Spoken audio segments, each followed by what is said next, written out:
Thank you, Speaker, Madam.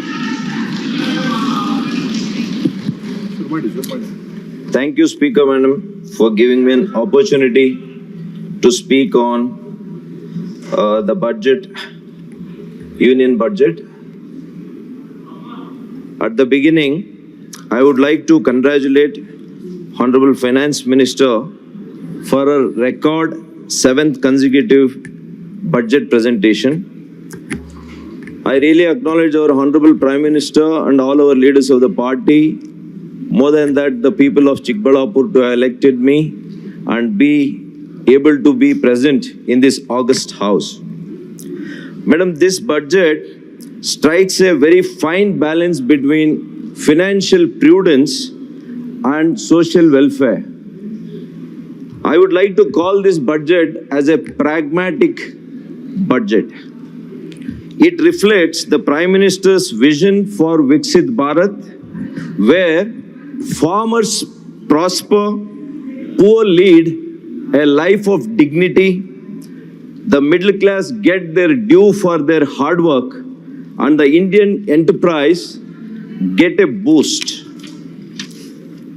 It ensures that it empowers all sections of society to attain the prosperity. And they have laid down the 9 priority areas, which I would not like to repeat because the other members of the House have already repeatedly mentioned it. It's unfortunate, Madam Speaker, that the opposition leaders, few members, has termed this budget in a very negative way by saying it's like a kursi bachao budget. This budget appeases the alliance partners. This budget is like a Dravidian budget. And this budget is like a copy of our manifesto. And one of the members says, this is our chief minister's, it is just the replica of the chief minister's budget copy. Madam Speaker, I would like to term this budget as, this is a Kisan Bachao budget. This is Nari Shakti Bachao budget. This is a Yuva Shakti Bachao budget. This is a Garib Bachao budget. This is a Indian economy Bachao budget. And this is the Desh Bachao budget. Madam, Garibi Hatao, Desh Bachao was a slogan in 1971. They won the election also. But who did remove the poverty in this country, madam? It is the economic survey says about 113 million Indians, they are out of poverty during our able Prime Minister Modi ji's regime and not the earlier regimes. And they say we appease the alliance partners. But tell me, madam, when was the Congress party on their own, they came to power in this house? It was way back in 1984. That too, when the unfortunate assassination of Srimati Indira Gandhi happened, they scored 415. In 1999, their score was 114. 2004, it was only 145.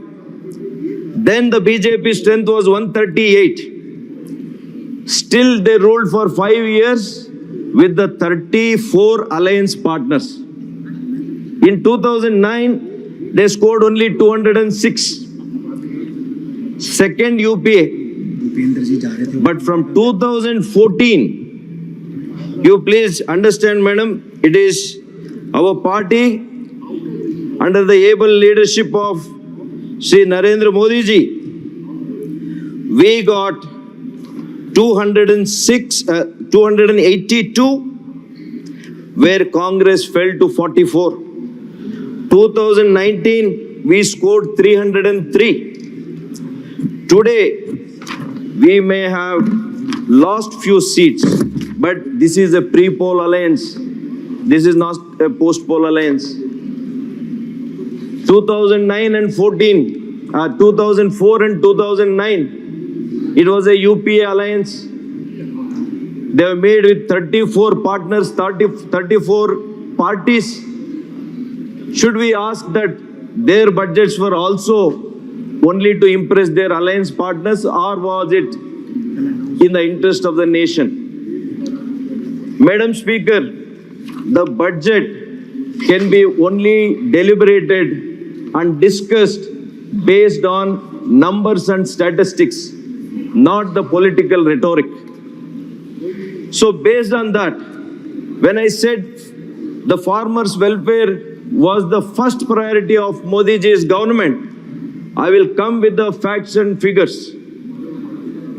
The very first file that Prime Minister signed after assuming office for the third term was dedicated to the farmers, including the recently released 17th installment under Kisan Samman Yojana for the 11 crore farmers across the nation have received well over 3.24 lakh crores.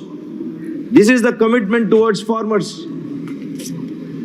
Similarly, madam, during UPA's regime, what was the budget for agriculture? What was the budget they had allocated for farmers?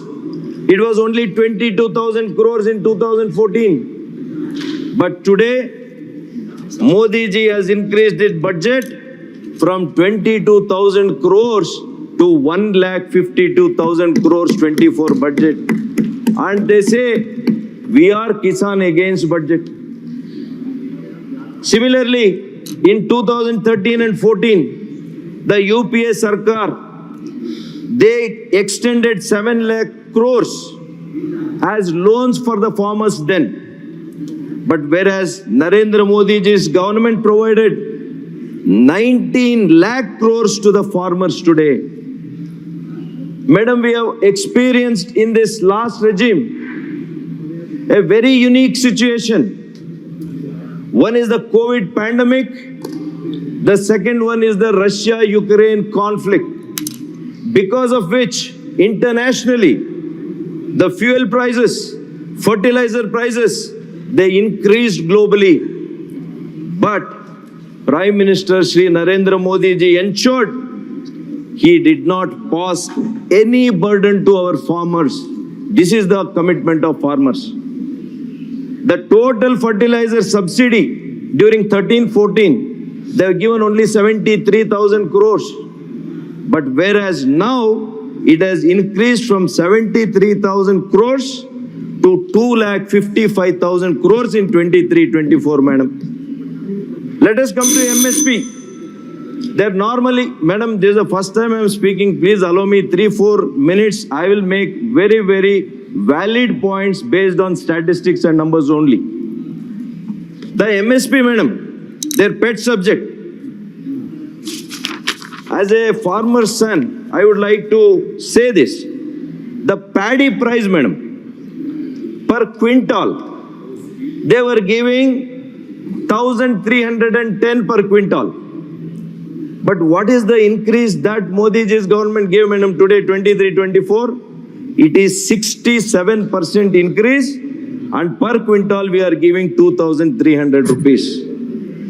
And the Jowar, they were giving only 1,500 rupees per quintal, whereas our government gives 3,371 rupees per quintal, which is 112% increase. Similarly, madam, pulses, oil seeds. For example, I would like to quote only one, moong dal. Moong dal per quintal, during UPA's regime, it was only 4,500 rupees per quintal. But today, it is 8,682 rupees per quintal. It means there is an increase of 124% during our government. As I said, this year a provision of 1.52 lakh crores has been made for the sector of agriculture to the benefit of farmers, doubling their income, madam. And cooperative federalism, they speak. But it is Modi ji's government, in the true spirit of cooperative federalism, has accepted the recommendations of 14th and 15th Finance Commission. Over the last decade, around 41 to 42% of central taxes have been shared with the states.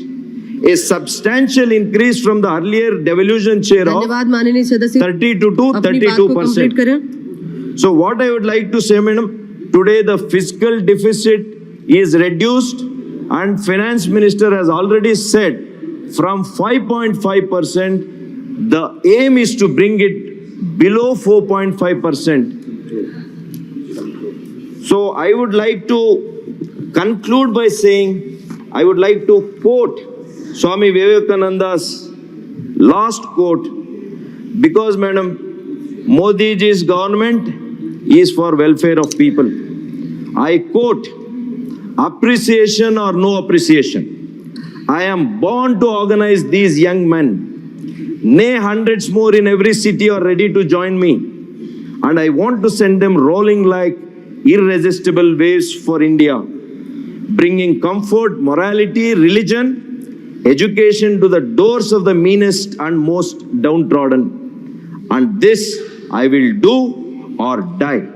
This is exactly what the Modi government will do for youth, madam. Whether you appreciate it or not, we will continue our commitment towards the youth of this country.